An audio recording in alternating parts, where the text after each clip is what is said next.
మేము వచ్చిన ఉద్దేశం ఏంటంటే లోతట్టు ప్రాంతంలో ఉన్న వారికి ఒక్కరికైనా సరే మనం ఒక ప్యాకెట్ ఇవ్వాలి అనే ఉద్దేశంతో అయితే మనమందరం సామాన్యులందరం కలిసి ఒక 100 కోట్లు ఎందుకు ఇవ్వకూడదు?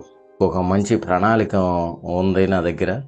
దీన్ని మనం ఇంప్లిమెంట్ చేయగలిగితే, ప్రతి వాళ్ళు స్పందించగలిగితే, ఇళ్ళు కోల్పోయిన వారికి లేదా ఆస్తి కోల్పోయిన వారికి కొంతమేర సహాయం చేయటానికి గవర్నమెంట్కి మనం సపోర్ట్ చేసిన వాళ్ళుగా ఉంటాం.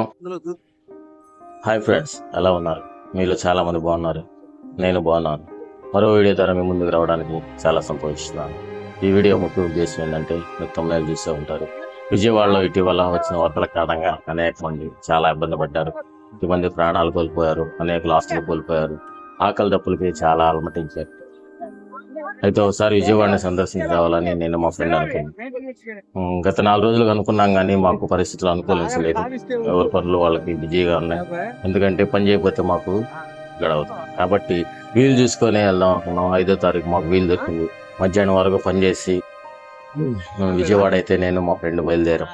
అయితే అక్కడున్న కొద్ది మందికైనా ఒక 10 ఆహార పొట్లాలు తీసుకెళ్దామని అనుకున్నాం, కానీ పరిస్థితి అనుకూలించలేదు. ఎందుకంటే మా ఇద్దరిలో ఒకళ్ళ కూలి మాత్రమే ఉంది, అంటే 1000 రూపాయలు మాత్రం ఆ రోజు మాకు ఉన్నాయి. కాబట్టి 500 ఆయిల్ అయితే 2 రైస్ బ్యాగులు తీసుకున్నాం. మా ఫ్రెండ్ అన్నాడు, అబ్బాయి అక్కడ చాలా మంది బడాబాబులు అందరికీ అనేకులు సహాయం చేస్తూ ఉన్నారు. అది వాస్తవమే, చాలా మంది స్వచ్ఛందంగా తెచ్చి ఇస్తూ ఉన్నారు. అంటే మొదటి 2-3 రోజులు అయితే ఆహారానికి బాగా ఇబ్బంది పడ్డారు, కానీ ఆ తర్వాత అనేకులు గవర్నమెంట్ కానీ లేదా స్వచ్ఛందంగా కానీ ఎవరికొరు సమర్పించుకొని ఆయా ప్రాంతాల నుంచి, బయట ప్రాంతాల నుంచి కూడా వాళ్ళకి ఫుడ్, వాటర్ ప్యాకెట్స్ ఇలా అనేకమైనవి డెలివరీ చేస్తూ ఉన్నారు. అయినా కానీ మన వంతు మనం కూడా సాయం చేయాలి. అంటే కనీసం ఒక్క రైస్ ప్యాకెట్ అయినా సరే తీసుకెళ్ళి వాళ్ళకి ఇవ్వాలని ఒక ఉద్దేశం అయితే నాలో ఉంది. ఆ విధంగా మేమిద్దరం చెరొకటి 2 రైస్ బ్యాగులు సంబై వాటిలో పార్సిల్ తీసుకొని బయలుదేరాం. వెళ్తా నేను పనిచేసే ప్రాంతానికి వెళ్ళినప్పుడు అక్కడ పనిచేసే కొంతమంది స్త్రీలు అన్నారు, మా వంతు కూడా మేము సాయం చేస్తామన్నారు. వాళ్ళు ఒక 500 ఇస్తే గుంటూరులో మరో 4 బిర్యానీ ప్యాకెట్లు పార్సిల్ చేయించుకొని మేమైతే విజయవాడ వెళ్ళటం జరిగింది. ఈ మార్గం మధ్యలో మేము బోయపాలెం వరకు వెళ్ళేసరికి అక్కడ వాతావరణం అంతా చేంజ్ అయిపోయింది. భయంకర విపరీతమైన గాలులు, ఇటు కొండవేడికలు చూస్తే వర్షం బాగా పట్టుంది. విజయవాడ కూడా చీకటిగా కనబడతా ఉంది. అంటే మమ్మల్ని విజయవాడ అక్కడి నుంచి ఇక్కడ బోయపాలలో ఉన్న మమ్మల్ని భయపెడుతున్నట్టు అనిపించింది అనమాట. ప్రయాణం కొనసాగించాలా వద్దనుకున్నాం.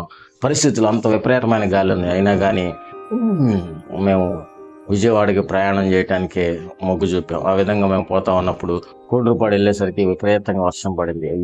అవి చినుకులో లేకపోతే వడగల్లో అర్థం కాలేదు. చాలా ముఖం మీద పడేటప్పుడు చురుగ్గా ఉన్నాయి అనమాట.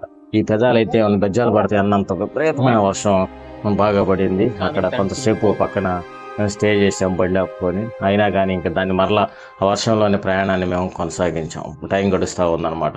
ఆ విధంగా విజయవాడ వెళ్ళేటప్పటికే ఇంచుమించుగా 7 అయింది. వారదంతా బిజీగా ఉంది. ఆ వారధి కాడ అందరూ జనరల్గా ఎవరి పనుల్లో వాళ్ళు ఉన్నారు. బళ్ళు వస్తూ ఉండే, పోతా ఉండే, ట్రాఫిక్ హెవీగా ఉంచాం. వారధి కాడ నుంచి బ్యారేజ్ వరకు వెళ్ళాం. అక్కడ కూడా జనరల్గానే కామన్ పీపుల్ పానీపూరి తింటూ ఉన్నారు, ఐస్ క్రీమ్లు తింటూ ఉన్నారు. వారి పరిస్థితుల్లో అందరూ బిజీగా ఉన్నారు. అక్కడ నుంచి బ్యారేజ్ మీదకి వెళ్ళాం. కొంతమంది సెల్ఫీలు తీసుకుంటా ఉన్నారు.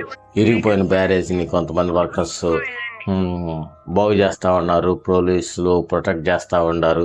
ఈ విధంగా అలాంటి పరిస్థితులు బ్యారేజ్ మీద అయితే ఉన్నాయి. కానీ మేము వచ్చిన ఉద్దేశం ఏంటంటే, లోతట్టు ప్రాంతంలో ఉన్న వారికి ఒక్కరికైనా సరే మనం ఒక ప్యాకెట్ ఇవ్వాలి అనే ఉద్దేశంతో వచ్చాం. కాబట్టి అక్కడ గూగుల్లో మ్యాప్లో సెర్చ్ చేసాం. సింగునగర్ రూట్ మ్యాప్ కొడితే అది బ్యారేజ్ కాడ నుంచి 7 కిలోమీటర్లు అయితే చూపించింది. అజిత్ సింగ్ నగర్ అని చూపించింది.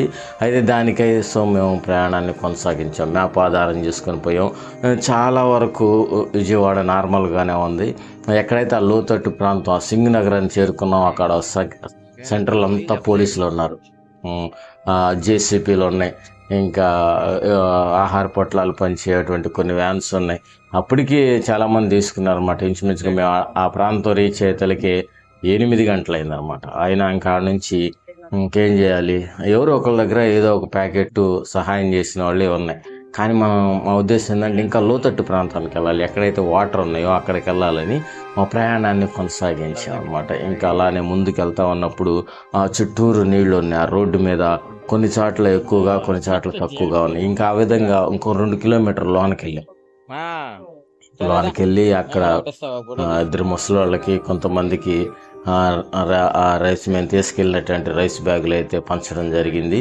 ఇంకా అక్కడి నుంచి అప్పటికి మేము ఎక్కడ దాకా వెళ్ళామంటే, బాగా మీరు మా లొకేషన్ చూసినట్టయితే విజయవాడ ఒక బ్యారేజ్ నుంచి ఒక 9 కిలోమీటర్ల లోనికి వెళ్ళాం. అక్కడ వెళ్ళేటప్పుడు బాగా ఉంది, కొన్నిసార్లు సిగ్నల్ లేదు, మ్యాప్ కూడా సహాయం చేయట్లేదు. ఆ రోడ్ ఏమో మాకు ఐడియా లేదు. కొన్నిసార్లు గుంటలు ఉండే, ఎక్కడ మ్యాన్ హోల్స్ ఉంటాయో అర్థం కావట్లేదు. అదంతా వాటర్ అంతా కవర్ చేసింది. ఆ రోడ్డుని గమనించుకుంటే జాగ్రత్తగా వెళ్లాల్సి వచ్చింది. కొన్నిసార్లు అయితే ఇంజిన్ మునిగే పరిస్థితులు వస్తూ ఉన్నాయి. అప్పుడప్పుడు ఇంజిన్ మునిగినప్పుడు 2-3 సార్లు ఇంజిన్ ఆగింది. అప్పుడు భయపడ్డా నేను, అరే మనం ఏమన్నా ఎక్కువగా లోనకు వచ్చామా, మనం మిస్టేక్ ఏమైనా చేసామా అని అనిపించింది. ఎందుకంటే నా ఇంజిన్ గ్లామర్ బండి కాబట్టి ఇంజిన్ కిందకు ఉండిద్ది. ఆ సైలెన్సర్ కాడే మన బండికి బెజ్జం పడి, ఆ సైలెన్సర్ నుంచి ఇంజిన్లోకి ఎమ్మటనే నీళ్లు పోతాయి. అట్లా నీళ్లు పోతే బండి ఆగిపోయింది. అప్పుడు మనం మరో అర్ధబాధితులు అవుతాం. కాబట్టి తెల్లారి పనికి వెళ్ళాలి. కాబట్టి అప్పుడు కొంచెం టెన్షన్ మొదలైంది. మేము వెళ్ళిన ప్రాంతం బాగా చివరికి వెళ్ళాం. అక్కడ ఒక అతన్ని అడిగాం, నా వారధి కాడికి వెళ్ళాలంటే ఎటు వెళ్ళాలంటే ఆయన అన్నాడు, మీరే అన్నారు, చాలా ఏమన్నారు, ముందు ఇక్కడ నుంచి బయటపడండి, ఆ తర్వాత వారధి కాడికి వెళ్ళొచ్చు అని చెప్పారు. అప్పుడు కొంచెం టెన్షన్ నా వారధి కల్లి వెళ్ళాలంటే ఎటు వెళ్ళాలా? వారధి అంతేనంటావా? భోజనం చేశారా? భోజనం చేశారా? మేము వచ్చిన దారి కాకుండా ఇంకో దారిలో వెళ్ళటం వల్ల అక్కడ ఇళ్ల మధ్యకి వెళ్ళాం. ఇళ్ల మధ్య ఒక మెయిన్ రోడ్లోనేమో వాటర్ తక్కువగా ఉండే, కానీ ఇళ్ల మధ్యలోకి వెళ్ళేకలికే నీళ్లు ఎక్కువగా ఉండే అనమాట. ఆ ఇంటి ముందు ఎక్కువగా ఉండే. ఆ బండి బాగా 2 సార్లు ఆగింది. మళ్ళా ఇంకా బండి జాగ్రత్త హ్యాండిల్ చేసుకుంటా, ఇంజిన్ ఆగకుండా మేము అయితే బయటికి రావడం జరిగింది. అయితే ఇంకా ప్రజలు చాలా వాటర్ వల్ల చాలా ఇబ్బంది పడతా ఉన్నారు. ఇక్కడేందో ఒక రైస్ పొట్లం తీసుకెళ్ళి ఎంత బిల్డప్ ఇస్తున్నారని మీరు అనుకోవద్దు. ఎందుకంటే నేను ఒక్కడనే ఒక బ్యాగ్ ఇచ్చా, అదే మీరందరూ ఇస్తే 100 బ్యాగులు, 1000 లక్ష బ్యాగులే నవ్వచ్చు. అయితే ఇప్పటికీ చాలా మంది ఇళ్ళు కోల్పోయారు, ఆస్తులు కోల్పోయారు, ఇంకా అనేకులు ప్రాణాలు కూడా కోల్పోయారు అనమాట. వారందరికీ సహాయం చేయడానికి గవర్నమెంట్ తన వంతు తను చేస్తూ ఉంది. మరి మన వంతు కూడా మనం చేయాలి. నేను సైతం విజయవాడ అంటే మనలో ఒక భాగం, మన రాష్ట్రంలో ఒక భాగానికి ఆపద వచ్చింది కాబట్టి రాష్ట్రం అంతా స్పందించాలి. ఒక 100 కోట్లు సీఎం రిలీఫ్ ఫండ్కి సహాయం చేస్తే ఎలా ఉండిద్ది? అనేక మంది తారలు వాళ్ళు చేస్తూ ఉన్నారు.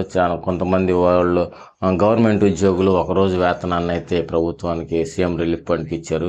అయితే మనమందరం సామాన్యులందరం కలిసి ఒక 100 కోట్లు ఎందుకు ఇవ్వకూడదు? దీనికి అదేందనేది ఒక మంచి వీడియోతో మరోసారి మీ ముందుకు వస్తాను. ఈ మా చిన్న ప్రయత్నం కానీ మీకు నచ్చితే ఒక లైక్ చేయండి, మన ఛానల్ని సబ్స్క్రైబ్ చేసుకోండి. Thank you.